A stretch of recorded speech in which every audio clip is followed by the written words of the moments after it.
तो इस सफ़र की असली शुरुआत हुई थी आज से 2 साल पहले, जब मैंने इस माउंटेनियरिंग कोर्स के लिए अप्लाई किया था।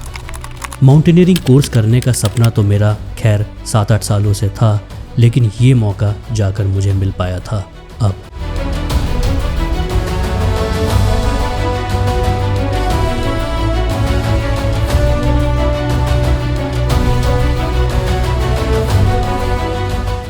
दो साल इंतज़ार करने के बाद आ गया था वो समय जब मैं उत्तराखंड के उत्तरकाशी पहुंचा NIM में अपना कोर्स करने के लिए।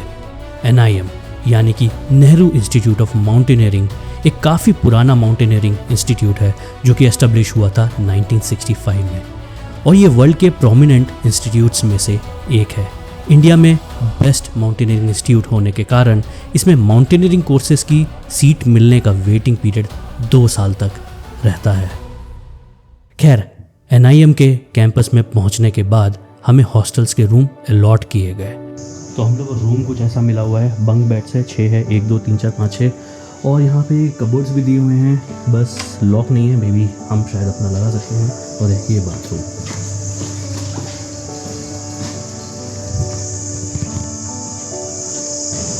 हॉस्टल वैसे काफ़ी अच्छा है यार, कैंपस भी बहुत अल्टीमेट है। बहुत अलग सी फीलिंग आ रही है, थोड़ा डर भी लग रहा है कि कल से क्या होने वाला है, बट अब देखेंगे। हालत पूरी ख़राब हो चुकी है। 12 घंटे ट्रैवल करने के बाद रात से ट्रैवल कर रहा हूँ, आज जाके मॉर्निंग में पहुँचा, उसके बाद हम लोगों ने ब्रेकफास्ट किया, फिर लंच किया, उसके बाद अब जाके बजे हैं अराउंड 3:30 और हम पहुँचे हैं यहाँ पे। तो ये हमारा है डे 0, कल से स्टार्ट होगा हमारा डे 1। एंड फिर मैंने किया इस कैंपस का एक छोटा सा टूर।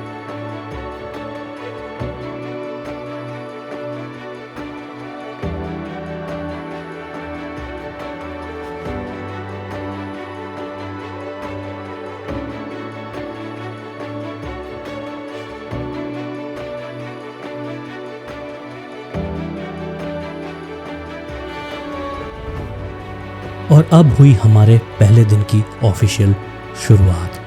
पहले तो हमें ले जाएगा फिजिकल ट्रेनिंग के लिए, एंड देन हम सबको ग्रुप्स में डिवाइड किया गया। इन ग्रुप्स को यहाँ पर कहा जाता है रोप। और फिर हुआ हमारा ऑफिशियल वेलकम NIM में। ये सारी चीज़ें होने के बाद हमारा मेडिकल एग्जामिनेशन हुआ, एंड देन हमें इशू किए गए क्लाइंबिंग के इक्विपमेंट्स जैसे कि रोप्स, क्रैम्पॉन्स, आइस एक्स एट्सेट्रा। ये है हमारा सेकेंड डे, और आज अभी बजे हैं अराउंड 5:30 के आसपास, और अभी हम निकलने वाले हैं हिल वॉकिंग के लिए। और जब रोप बना था तब हम लोग को, जो हमारे रोप में जितने पार्टनर्स हैं उसके अकॉर्डिंग हम लोग को रूम्स में शफल कर दिया गया था।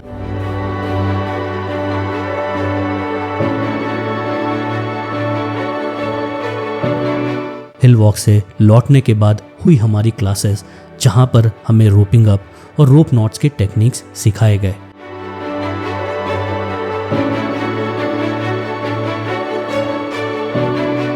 एंड देन उसके बाद हमें दिखाए गए टेंट्स पिच करने के अलग अलग तरीके। अब 1-2 दिन यहाँ के एनवायरनमेंट से फेमिलियर होने के बाद होना था शुरू हमारा असली फिजिकल टेस्ट का। ये वो टाइम था जब हमें हमारे सारे दिए गए इक्विपमेंट्स को रक्सैक में लोड करके करना पड़ता था ट्रैक 9 से 10 किलोमीटर हर दिन। हमारे रक्सैक का वेट रफली 18 kg होने के कारण ये काफ़ी चैलेंजिंग हो जाता था। एंड 2-3 घंटे के ट्रैक के बाद होती थी हमारी रॉक क्लाइंबिंग की प्रैक्टिस कुछ अगले 4-5 घंटों के लिए तेकला कैंप में, जो कि NIM का रॉक क्लाइंबिंग कैंप है। और ये फिजिकल टेस्ट चला हमारा नेक्स्ट 10 दिनों तक। फिजिकल ट्रेनिंग की अगर बात करें तो इस दिन से हमारा फिजिकल शुरू होता था अर्ली मॉर्निंग में और जाकर ख़त्म होता था शाम के 4 बजे, और ये रूटीन चली हमारी अगले 28 दिनों के लिए। इसका मतलब ये भी है कि इस कोर्स को करने से पहले कैंडिडेट्स का फिजिकली एंड मेंटली फिट रहना काफ़ी इम्पॉर्टेंट एंड ज़रूरी है। इस कोर्स को अटेंड करने से पहले कैंडिडेट का एटलीस्ट 6 महीने से 1 साल तक अपने आप को फिजिकली ट्रेन करना काफ़ी ज़रूरी हो जाता है। इस कोर्स के दौरान हमारा हर दूसरा दिन पहले दिन से डिफ़िकल्ट होता था। हर दिन 7 से 8 घंटे रिगरस ट्रेनिंग के बाद हमारी बॉडी काफ़ी टायर्ड हो जाती थी। भले ही नाम इसका बेसिक कोर्स है, लेकिन इसको अंडर एस्टिमेट बिल्कुल नहीं किया जा सकता। बेसिक की ट्रेनिंग में ए यानी कि अल्फ़ा ग्रेड लाना मस्ट है। इसी की ग्रेडिंग के बेसिस पर आपको आगे एक्सपीडिशंस के चांसेस भी मिलते हैं। और अगर आप माउंटेनिंग से रिलेटेड करियर बनाना चाहते हैं तो ये आपको काफ़ी हेल्प करता है।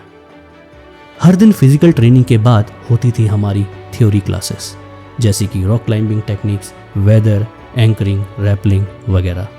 इन 10 दिनों के दौरान हमें ले जाया गया भागीरथी रिवर, जहाँ पर डेमो दिया गया हाइपोथर्मिया से रिलेटेड, एंड देन हुई हमारी रिवर क्रॉस करने की टेक्निक्स।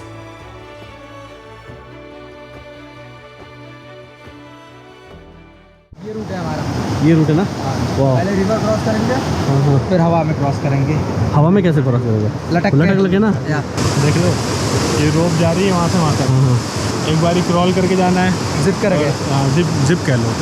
और एक बारी हमें रिवर के अंदर घुस के जाना है, वहाँ पे क्रॉस करना है सबको। ठीक है, मज़ा आएगा।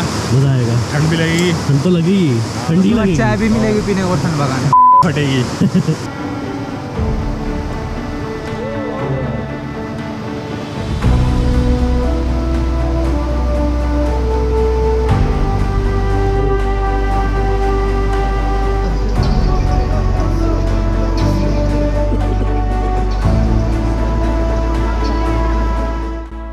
अगर खाने की बात करें तो इन दिनों में हमें ब्रेकफास्ट, लंच और डिनर में काफ़ी सफिशिएंट खाना मिल जाता था, जहाँ पर वेजिटेरियन, एगिटेरियन और नॉन वेजिटेरियन खाना अवेलेबल रहता था। तो ये हो गए लोड हमारे रक्सैक। भाई सबकी हालत टाइट है, बैग्स बंद नहीं हो रहे हैं। हरिओम, क्या हो गया, इतना स्ट्रगल क्यों कर रहा है? बैग नहीं बंद हो रहे भैया। और स्ट्रगल कर थोड़ा और। तो अब देखो, ये है अराउंड 25 to 26 kg। यही सबसे बड़ा एक चैलेंज है, आपको ये लेके स्टीप माउंटेन्स में ट्रैक करना है। यहाँ से निकलेंगे हम तेला कैंप के लिए। आज हम जाएंगे तेला कैंप, फिर कल हम जाएंगे तेला कैंप से गुज्जर हट, और फिर परसों जाएंगे हम गुज्जर हट से बेस कैंप। और बेस कैंप पे जाके हम रुकेंगे, मतलब रुकेंगे हर जगह पे, लेकिन बेस कैंप में सबसे ज़्यादा दिन रुकेंगे हम, अराउंड 12 से 13 दिन। एंड वहाँ पे जितनी एक्टिविटीज़ होनी है हमारे टेक्निकल ग्लेशियर्स पे, वो होती जाएगी। और लास्ट में हमारा यहाँ पे एग्ज़ाम भी होगा, एंड जो हमने नोट्स की प्रैक्टिस की थी उसका भी टेस्ट होगा। कुछ 10-12 दिन NIM के कैंपस में बिताने के बाद आ गया था वो टाइम जब हमें अपनी ट्रेनिंग को आगे लेवल पर ले जाना था। यहाँ से हमारी डिफ़िकल्टी बढ़ना और भी ज़्यादा शुरू हो चुकी थी। हमारे नेक्स्ट 15 से 16 दिन होने वाले थे हाई एल्टीट्यूड माउंटेन्स में।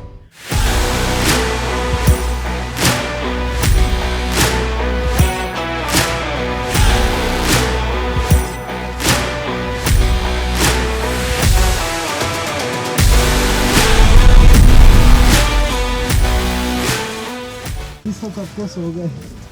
सब सो गए।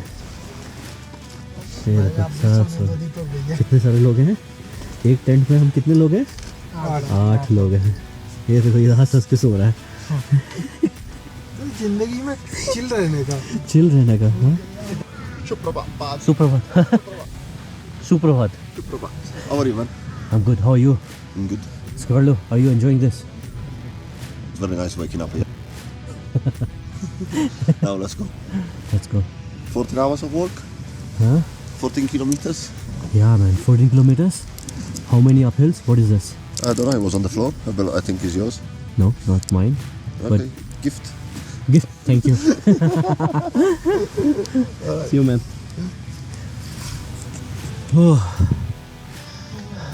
कल का जो हमारा ट्रैक था, भले ही 6 किलोमीटर्स का था, लेकिन जो कल एग्जर्शन हुआ था वो मैं बता नहीं सकता। कैसे तैसे लास्ट में मैं पुश करके अपने आप को पहुंचा था, और आज उससे भी ज़्यादा टफ है। एंड आज है हमारी जर्नी अराउंड 14 किलोमीटर की। यहाँ से तेला कैंप से हम जा रहे हैं गुज्जर हट। तेला कैंप से गुज्जर हट तक का ट्रैक काफ़ी स्टीप एंड लंबा था, जिसमें 70% से भी ज़्यादा ट्रेल इसका इंक्लाइंड था, और ये और भी ज़्यादा चैलेंजिंग हो रहा था हमारे 25 kg रक्सैक के साथ।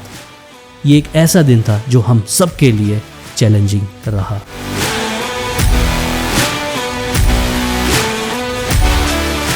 फाइनली 7-8 घंटे ट्रैक करने के बाद पहुंचे हम गुज्जर हट। चीयर बहुत मुश्किल से भाई आपने फेस बढ़िया सेट किया, शानदार दीपक भाई, वेल डन शाबाश। आज हम निकालने जा रहे हैं अपना टेंट और मूव कर रहे हैं बेस कैंप की तरफ गुज्जर हट से। वहाँ पे बहुत ठंडा है, सब ज़ीरो टेम्परेचर है।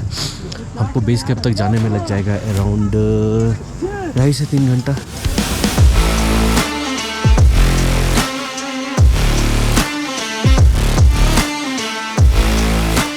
साहिल भाई कैसा लग रहा है बेस कैंप में आके हमारा फाइनल ट्रैक? अरे ये कबीर सिंह फाइनली हम पहुंच गए भाई, बहुत जीरो कैजुअलिटी। बेस कैंप जबकि ज़्यादा दूर नहीं था गुज्जर हट से, आई थिंक 3-4 किलोमीटर था, लेकिन सिंस ये हाई एल्टीट्यूड है बहुत मेहनत लगी यार आने में।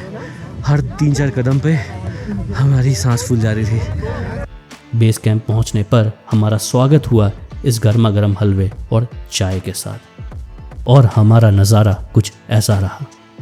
बेस कैंप में हमने अपने टेंट्स लगाए और बाकी का पहला दिन हमारा गया बेस कैंप पर एक्लिमेटाइजेशन करने में।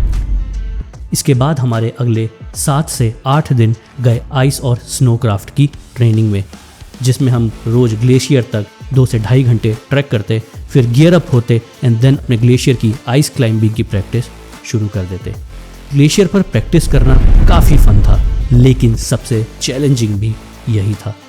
ट्रेनिंग में हमने क्रीवास क्रॉसिंग के काफ़ी तरीके भी सीखे और हम इसकी ड्रिल भी साथ साथ करते गए।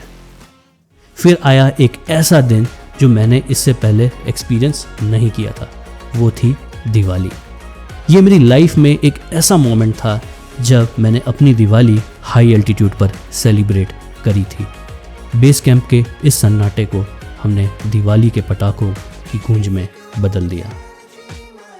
8-9 दिन की रिगरस ट्रेनिंग के बाद आ गया था टाइम हमारा एडवांस्ड बेस कैंप विजिट करने का और जॉन ली जैसे पीक्स को एकदम क्लोजली व्यू करने का। ये काफ़ी ग्लेशियर के काफ़ी पास है एंड यहाँ से आपको सारे टाइप के ग्लेशियर्स मिल जाएंगे, हैंगिंग ग्लेशियर्स और भी टाइप के जो ग्लेशियर्स हैं। काफ़ी सुंदर जगह है। My God, look at it. मेरे हेयर स्टाइल कैसे लग रहे हैं प्लीज बताना कमेंट में। अच्छे नहीं है फिर भी अच्छे बोल देना, ठीक है? आपकी एज भी बता दीजिए। रियल बताऊँ कि फेक बताऊँ? रियल बताओ। रियल 17, हाँ। फेक 18। बढ़ा के कौन बताता है? नहीं, हमने पहले बढ़ाया है अपना एज। बढ़ाया है 1 साल। स्कूल में एडमिशन नहीं मिल रहा था ना उस टाइम। हाँ, इसलिए बढ़ा दिया। इसलिए 1 साल बढ़ाया है गाइस। क्या प्लान है आपका आगे? हमारा प्लान है हमें A ग्रेड मिल जाए, A अल्फा। हाँ। उसके बाद सर्टिफिकेट मिलेगा। हाँ। उसके बाद हम पैसा छापेंगे। पैसा छापेंगे क्या करके? जॉब करके। कौन सी जॉब करके? Of course guiding, track leader etcetera all. और फिर आया वो दिन जब होनी थी हमारी रेस। ये रेस कोई मामूली रेस नहीं थी। इस रेस में हमें लिमिटेड टाइम में पहुंचना था एक हाईएस्ट पॉइंट पर। हमारी रेस स्टार्ट हुई 12,500 फीट से और पहुंचना था हमें 15,500 फीट पर। 90 मिनट के अंदर हमको कंप्लीट करना था 3,000 फीट का एलिवेशन। ये इसलिए भी चैलेंजिंग था क्योंकि हाई एल्टीट्यूड होने के कारण यहाँ ऑक्सीजन कम थी, जिसकी वजह से shortness of breath and blood pressure का रेस होना क्लाइंब करते वक्त एक आम बात थी।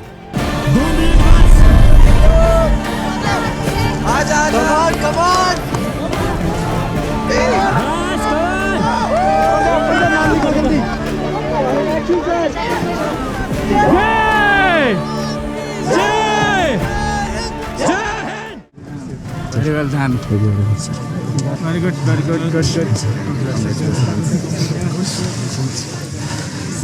Oh my God! वाह, ये थी SDRF की टीम हिमाचल प्रदेश की और उसके पहले थे हमारे NIM के कैप्टन। वाह, Swan Ankit. When you open up, you can see the valley on both sides. Exactly. Congratulations to everyone. Thank you, sir. You all reached 15,400 feet above sea level. It's a really big achievement. I would like to thank all the instructors for taking you safely and bringing back safely. इतनों दिन की training के बाद आ गया था time हमारे assessment का। रात में हम करते रोप नॉट्स की प्रैक्टिस और उसके बाद टाइम रहने पर मैप रीडिंग की प्रैक्टिस भी। मैप रीडिंग की तैयारी हो रही है हमारी। एग्जाम के बारे में इतना बता दिया है ना कि इतनी पढ़ाई मैंने करी तो यूपीएससी निकाल लेता। इतनी तो अपनी जॉब के लिए नहीं पढ़े होंगे। टेस्ट के टाइम हम सबको अलग अलग बैठाया गया एंड देन ये टेस्ट चला हमारा कुछ 45 मिनट्स तक। इसके बाद हुई हमारी मैप नेविगेशन की एक्टिविटी जिसमें हमारा परफॉर्मेंस काफ़ी अच्छा रहा। जहाँ हम लोग भाग रहे हैं मैप के लिए, लैटिट्यूड लॉन्जिट्यूड मिला है, वहाँ जाना है, साइन करवाने हैं, फिर वापस सेकंड पोजीशन पर। अब आ गया था वो समय जब हमारी ट्रेनिंग ऑलमोस्ट ख़त्म हो चुकी थी। हम पहुंच गए वापस NIM के कैंपस में एंड देन हुई हमारी ग्रेजुएशन सेरेमनी। इस सेरेमनी में प्रिंसिपल AKA कर्नल ने क्लोजिंग स्पीच दी और हम सबको दिए गए ये ISEX के बैच। ISEX को पाने की खुशी हम सब में काफ़ी थी, आखिर होती भी ना क्यों, हमने जो इसे अर्न किया था। इतने दिनों की कड़ी मेहनत के बाद हमारे लिए ये अचीवमेंट से कम नहीं था और इसी के साथ आ गया था टाइम सबको फेयरवेल देने का एंड NIM में BMC के इस सफ़र को गुड बाय बोलने का।